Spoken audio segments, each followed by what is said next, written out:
So for the first exercise to increase, so a task to increase elbow extension would be prone hang. So we're going to have the athlete sit and have their elbow parallel to the table at 90 degrees. You're going to have them start in flexion, and you're going to have them come into full extension in a slow, controlled manner, and then you're going to let their arm hang. So you're going to let their arm hang for 30 seconds, and then you're going to progress from 30 seconds to a minute. And now for strengthening, to add that, you're going to take the weight, and then you're going to start in flexion, and then come down in a slow, controlled manner. And at the end, you're just going to let it hang and hold that for 30 seconds, and then progress to a minute. Since it's range of motion, it can be done every day, but with strengthening, no more than 3 times a week. Exercise, we're going to do passive distraction. I'm going to have the athlete come closer to me a little bit more. Have them at 90 degrees while their arm is supine. And what I'm going to do is I'm going to pull on the arm, or have them lay their arm against my shoulder for stabilization. And I'm going to pull on the proximal ulna and radius and pull down. Go up and pull down.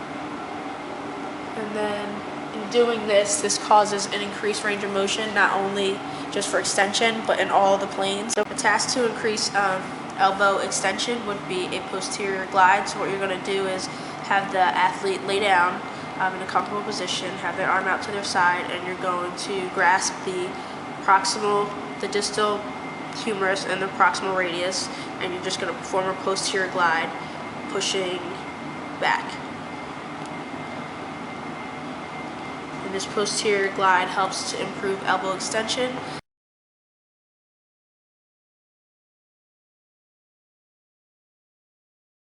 So the next exercise to improve range of motion is going to be the sleeper stretch. You're going to have the athlete lay down and support their head. Then you're going to have the athlete put their elbow into 90 degrees, and then you're going to have them use their other hand on top to press down as far as they can, slow in a steady position, slow, steady, constant position. And you're going to have them press down as far as they can until they feel tension. Once they feel tension, they can hold it right there for 30 seconds. And then they'll release and come back. So for range of motion, you're going to do this every day. So hold it for 30 seconds, 3 sets, 30 seconds. You just want to do it until you feel a point of tension. If it becomes any more painful, you want to stop or lighten up on that. For the next exercise, to increase range of motion, we're going to do the towel stretch. Since we don't have a towel, we're just going to improvise and use a body blade.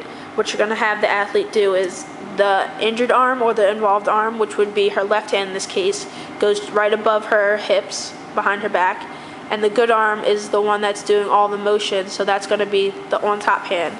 So what she's really going to do is, with the arm on top, pull straight up, and then with her hand behind her back, she's going to pull back. And she's going to do that and hold it for 30 seconds. And you can do 3 sets of 10. Do this every day to increase range of motion. And pull out. Okay. Another way to perform internal rotation, strengthening for internal rotation, the athlete is going to stand perpendicular to the surgical tubing and start an external rotation, and then come into internal rotation. Since this is considered a strengthening exercise, you're going to perform this no more than 3 times a week, performing 3 sets of 10. You want to make sure they keep their arms at their side. You want to make sure they keep their elbow bent and at 90 degrees, and keep a slow, controlled manner. Internal rotation.